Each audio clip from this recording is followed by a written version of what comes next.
जौनपुर की किया जाए तो जौनपुर लोकसभा 73 ब्राह्मण बाहुल्य सीट है। यहाँ पर सबसे ज़्यादा ब्राह्मण मतदाता कहे जाते हैं, लगभग 2.5 लाख मतदाता हैं।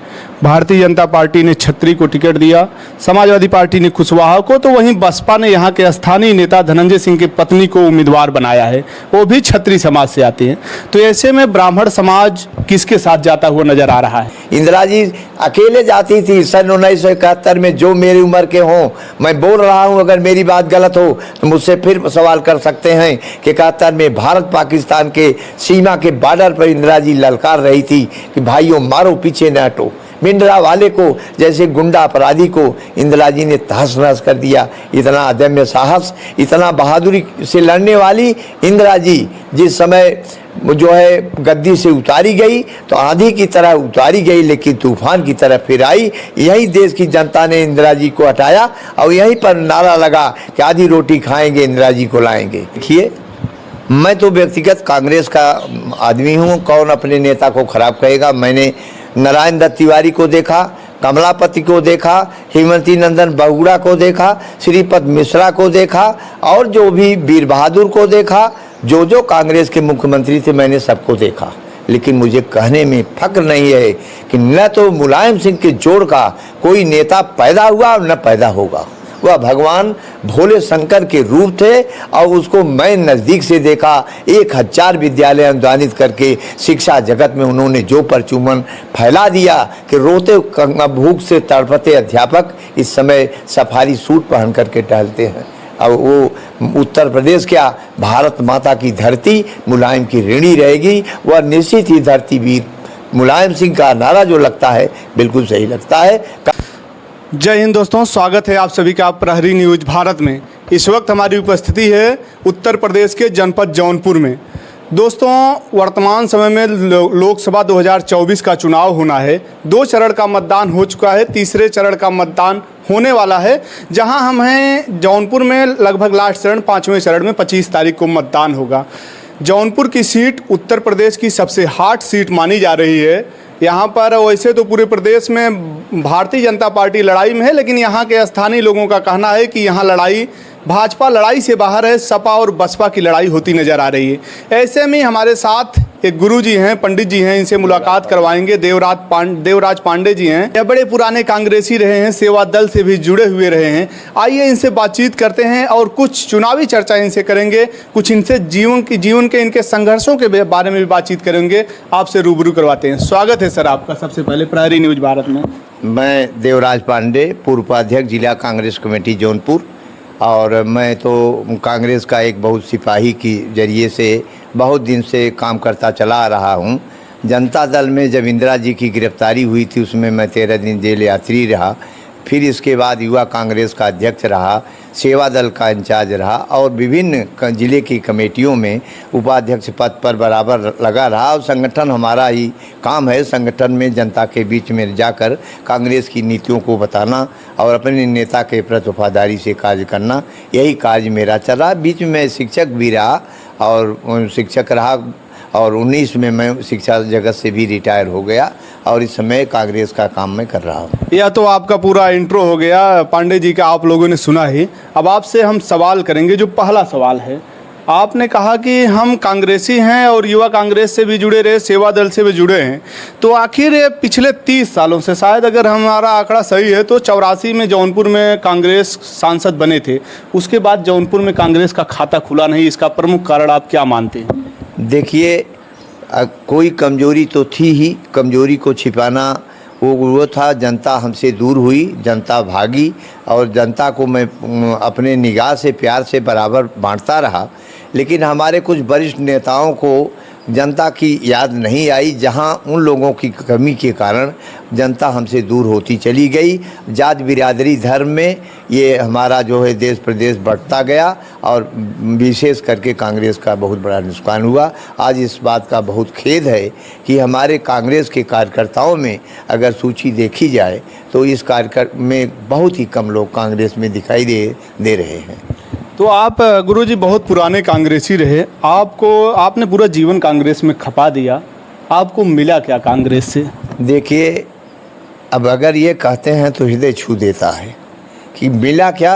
इसको तो न पूछे तो अच्छा होगा, लेकिन इतना ज़रूर मिला कि मैं मन से और अपने कर्म से निष्ठा के साथ जनता के बीच में काम कर रहा हूँ। मेरा एक आत्मविश्वास और मेरा एक भरोसा जो मेरे दिल में होना चाहिए जनता के प्रति, वह मुझे बहुत पूर्ण रूप से मैं जी रहा हूँ। और मेरे चंद समय बचे हुए हैं, वो भी मैं चाह रहा हूँ कि इसी कार्यक्रम में लगे रहें और कांग्रेस और जनता के बीच में अच्छे कार्यों के साथ मेरी यहाँ से विदाई हो। आप अभी विधानसभा का भी चुनाव हुआ, उसमें भी आप टिकट के लिए लगे थे, आपको टिकट मिल नहीं पाया। हालांकि इस बार लोकसभा की बात की जाए तो यह सीट गठबंधन धर्म के अनुसार सपा के खाते में चली गई, इस पर तो कोई सवाल ही नहीं है। गुरुजी देख रहे हैं आप काफ़ी भावुक भी हो रहे हैं, तो आप ऐसे में अपने आप को कहाँ पाते हैं कि जैसे अगर और भी चुनाव होता है यार, शायद आप अगर देखा जाए तो यह चुनाव देखने के बाद फिर अगला चुनाव कोई देख पाएगा कि नहीं देख पाएगा, ऐसे में आप अपने आप को इस पार्टी में कहाँ पर पाते हैं? भाई देखिए, मेरा अंतिम प्रावधान है। अगर दल ने मेरे सम्मान का आगे ख्याल किया, दल के वरिष्ठ नेताओं ने, तो मेरे दिल में जो एक तमन्ना है, उस तमन्ना के साथ मेरा चोला इस दुनिया से, कांग्रेस के तिरंगा झंडा और पंजे के बीच से इस दुनिया से विदा हो जाएगा। अगर विदा हो गया तो जाते समय मुझे सुकून के साथ अपना जीवन निर्वाह करूंगा और आने वाली पीढ़ी देखेगी कि जो कांग्रेस का सच्चा सिपाही, समर्पित सिपाही है, अगर किन्हीं पर्याय कारण से समय ने उसको सम्मान नहीं दिया तो जाते जाते भगवान के दरबार में न्याय हो करके उसे सम्मान मिल जाएगा। यह एक चेतना पूरे कांग्रेस के कार्यकर्ताओं में आएगी और उससे कांग्रेस का फायदा होगा।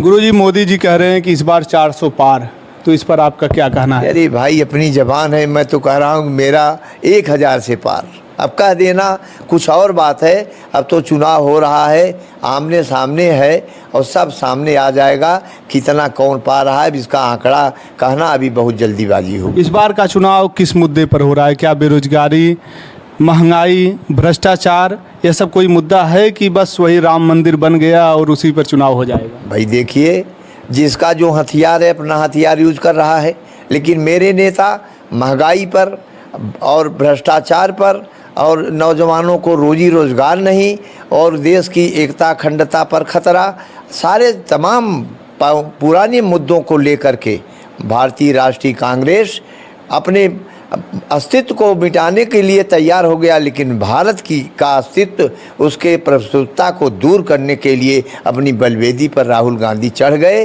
कि मेरी पार्टी मिट जाएगी, कोई सवाल नहीं है, लेकिन मेरे सिद्धांत नहीं मिटने पाएंगे। इसका जीता जागता उदाहरण अभी आपके सामने राहुल गांधी खुद हैं कि समाजवादी दल से, अन्य दलों से तालमेल करके, विचारधाराओं का तालमेल करके वो चुनाव लड़ रहे हैं। और ऐसी स्थिति में भगवान चाहेंगे तो बहुत अच्छी सफलता मिलेगी। जनता भयभीत है, डर बस बोल नहीं रही है कि कहीं कोई न कोई में मुकदमा में फंसा दिया जाए, कहीं कोई मुकदमा लागू कर दिया जाए या ये कहीं कुछ हो जाए, प्रशासन कहीं परेशान न करने लगे, इसलिए कोई बोल नहीं रहा है। आने वाला परिणाम अपने आप बताएगा कि जनता का क्या भाव है, क्या विचार है और क्या करेगी। बात अगर जौनपुर की किया जाए तो जौनपुर लोकसभा 73 ब्राह्मण बाहुल सीट है। यहाँ पर सबसे ज़्यादा ब्राह्मण मतदाता कहे जाते हैं, लगभग 2.5 लाख मतदाता हैं।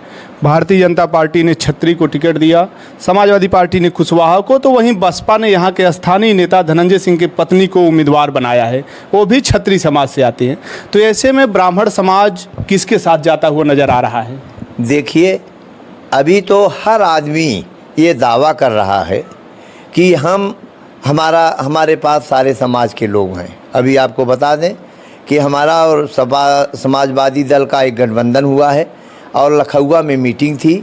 मैं अकेला कांग्रेसी ठीक 12 बजे दिन दोपहर को गमछा बांध करके बिना बुलाए, दल का चूँकि निर्देश था, अध्यक्ष ने मुझे कहा था, लेकिन यहाँ के लोग मुझे बुलाए नहीं, मैं उनके मंच पर गया और भाषण किया और कांग्रेस पार्टी को जिंदाबाद लगाया और प्रत्याशी को आश्वस्त किया कि हम सारे कांग्रेस के जो बचे खुचे लोग हैं आपके साथ जुट करके आपकी मदद करेंगे।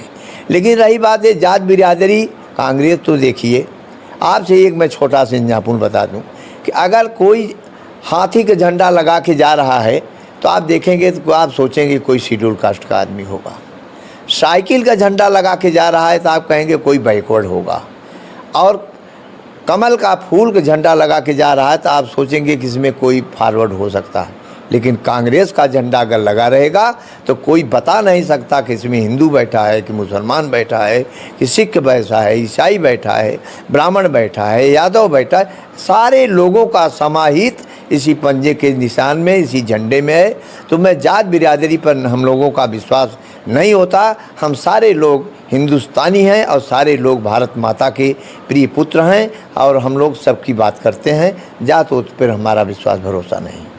आपके नेता भी कहते हैं कि हम मोहब्बत की दुकान खोलेंगे, नफ़रत की दुकान जो चल रही है इसको समाप्त करेंगे। ऐसे में जात की ही बात किया जाए तो प्रधान, आपने वैसे जवाब दे दिया, लेकिन हम 1 मिनट उस पर चाहेंगे थोड़ा सा कि अभी प्रधानमंत्री जो कि हमारे देश के प्रधानमंत्री हैं, उन्होंने मंगलसूत्र पर टिप्पणी की। उसके बाद उन्होंने कहा कि इसके पहले मनमोहन सिंह, हालांकि मैंने तहक़ीक़ात किया कि ऐसा बयान था नहीं मनमोहन जी का, लेकिन प्रधानमंत्री जी ने कहा कि अगर यह लोग सत्ता में आ जाएंगे तो यह लोग एक जाति धर्म को सारी संपत्ति दे देंगे। देखिए भाइयों, समर्थ के नहीं दोष गोसाई, वो समर्थवान हैं और वो कुछ भी करें, उनको कहा क्या जा सकता है। हमारी हैसियत नहीं है कि हम उनको कुछ कह दें, लेकिन उनके कार्यों को देखकर, उनके कार्यों को समझकर, उनके कार्यकर्ताओं के विचारधाराओं को समझकर मुझे बहुत अफसोस होता है। भले मैं कांग्रेस से टिकट नहीं पाया और पीसीसी नहीं हुआ या कोई पद नहीं मुझे मिला, लेकिन मैं कोई बरसाती कुकुरमुत्ता नहीं हूँ कि पानी बरसा और पट से उग गया। मैं एक कांग्रेस का सैनिक हूँ और 40 साल से कांग्रेस का काम करता हूँ। जिसे मेरा मुकाबला करना हो, पहले 40 साल पीछे जाके काम करके आए, हमारे बगल में खड़ा हो, तब अपनी बात करे तो मैं उसकी बात मान सकता हूँ। अपने अनुभव के आधार पर हमने जो है इंदिरा जी को देखा, हमने अटल जी को देखा, हमने इनको जो है तमाम जो हमारे प्रधानमंत्री हुए सारे लोगों को देखा, सारी व्यवस्था देखा। सबकी अपना अपना कार्य करने का नज़रिया अलग है, जरिया अलग है। हर आदमी अपना कार्य करना, उसके बारे में हम अपने स्तर से ऊंचा प्रधानमंत्री जैसी ऊंची चीज़ को कोई टिप्पणी करना, हम अपना वो स्वभाव नहीं समझते भाई। गुरुजी, जैसा आपने कहा कि मैंने 40 साल पहले की बात किया, तो अगर आप एक छोटा सा सवाल किया जाए, इंदिरा जी को कर लिया जाए, अटल जी को कर लिया जाए और मोदी जी को, इन तीनों जो कि हमारे देश के तीनों प्रधानमंत्री रहे, इनसे अगर तुलना किया जाए तो आप किसको सबसे ज़्यादा जनता के करीब पाते हैं या आप किसे सबसे ज़्यादा लोकप्रिय पाते हैं? देखिए, आज तक तो मैंने माना कि स्वर्गीय इंदिरा गांधी के जोड़ का कोई हिंदुस्तान में न प्रधानमंत्री हुआ और न भारत में कोई होगा। इसको अटल जी ने माना था कि महिला होकर के जो है इसको आपका पाकिस्तान को 2 खंडों में बांटने वाली महिला अगर कोई है तो उसका नाम इंदिरा गांधी है। निर्भीकता का प्रतीक कोई है तो उसका नाम इंदिरा गांधी है। विश्व को थर्रा देने वाली महिला कोई है, उसका नाम इंदिरा गांधी है। इंदिरा जी यहाँ से समर्थक ले जा कर के विदेश में नारा नहीं लगवाती थी।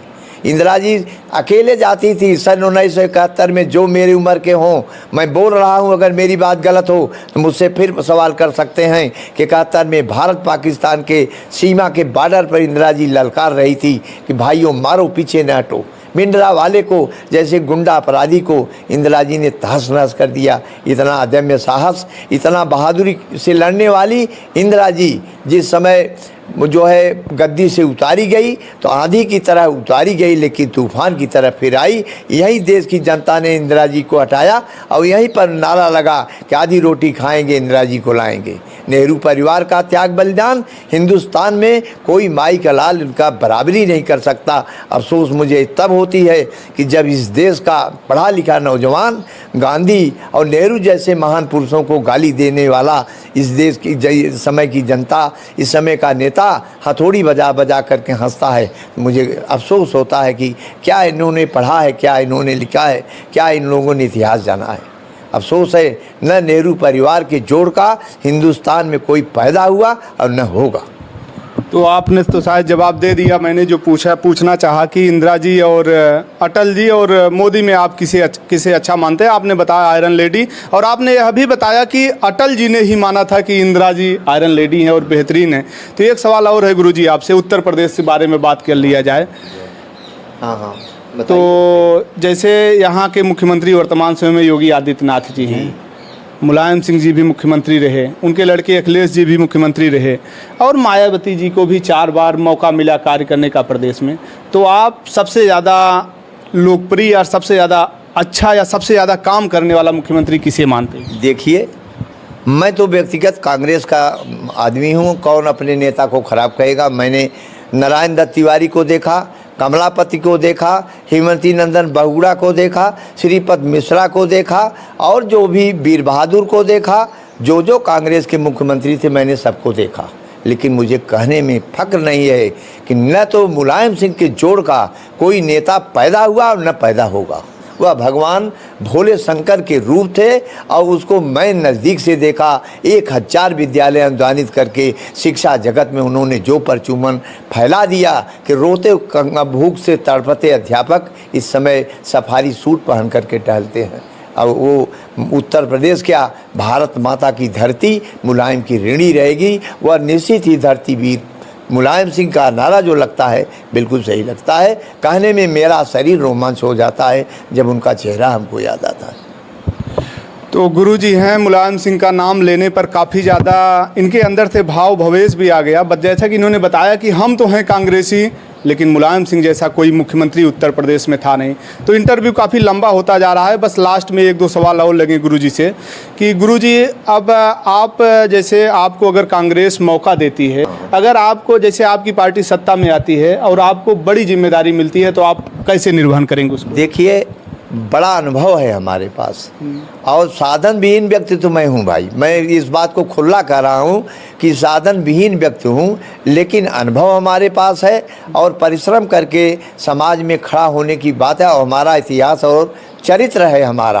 अपने चरित्र के बल पर, अपने अनुभव के बल पर जो भी भार मुझे पार्टी ने दे दिया, मैं उसका बखूबी निर्वाह करके अपने पार्टी की नीति रीत और सारी चीज़ों को गांव-गांव पहुंचाने में बाकी नहीं रही। देखिए, कुशवाहा जी का चुनाव चल रहा है, मैं मंच पर खड़ा होकर कुशवाहा का नारा लगाया और ललकार करके आधे घंटे बोला। और मैं उनकी मीटिंग में जाऊँगा, सभा में जाऊँगा, अपने ब्लॉक स्तर के सारे कार्यकर्ताओं को ले करके मैं चैनल थ्रू जा करके उनका प्रचार करके अपने कैंडिडेट को जिता करके छोड़ूंगा। गुरुजी, बस लास्ट सवाल अब आपसे एक लेंगे जौनपुर के बारे में। आप अपनी लड़ाई, यानी आप इंडिया गठबंधन के प्रत्याशी आपके बाबू सिंह कुशवाहा हैं, आप अपनी लड़ाई किससे पाते हैं, भारतीय जनता पार्टी से या बहुजन समाजवादी पार्टी से? देखिए, वो दोनों ये कहते हैं, बहुजन समाजवादी पार्टी से पूछिए तो कहेगा कि सपा से हमारी लड़ाई है, और भारतीय जनता पार्टी से पूछिएगा तो कहते हैं कि हमारी भी सपा से लड़ाई है। लेकिन मैं कहता हूं कि कहीं सपा हमसे लड़ती है, बसपा कहीं लड़ती है तो कहीं भाजपा लड़ती है। तो जहाँ जहाँ कहीं हमारा दोनों हाथ बंधा हुआ है। एक हाथ से आजमाइश हमारी हाथी से हो रही है और दूसरा आजमाइश हमारी फूल से हो रही है। जहाँ फूल के वोट मिलते हैं वहाँ वो लड़ लेते हैं, जहाँ हाथी के वोट मिलते हैं वहाँ वो लड़ लेते हैं। होल सोल मिला करके दोनों आपने में लड़ रहे हैं। कोई नहीं है टक्कर में, हमारे टक्कर में कोई कैंडिडेट है ही नहीं है। हमारा चुनाव क्लियर है और लाखों वोटों से हमारे कुशवाहा साहब इस जौनपुर संसदीय क्षेत्र से विजयी बनेंगे, हमारा अंदाज। बहुत बहुत धन्यवाद। तो यह थे हमारे साथ गुरुजी देवराज पांडे जी, सिकरा बक्सा, यह जौनपुर उत्तर प्रदेश में बक्सा ब्लॉक है। यहाँ पर बबुरा एक गांव है, वहाँ पर एक सिकरा छोटा सा मौजा है, यहाँ के रहने वाले हैं। वर्तमान समय की राजनीति की बात किया जाए या इनके जीवन की जो इनका अनुभव रहा, इस पर इन्होंने बहुत ही बेबाकी से हमारे हर सवालों का जवाब दिया। आप लोगों की क्या है राय इस रिपोर्ट पर? फिलहाल आप लोग कमेंट करके अवश्य बताइएगा। जनपद जौनपुर से सौरभ सोशलिस्ट की रिपोर्ट। जय हिंद।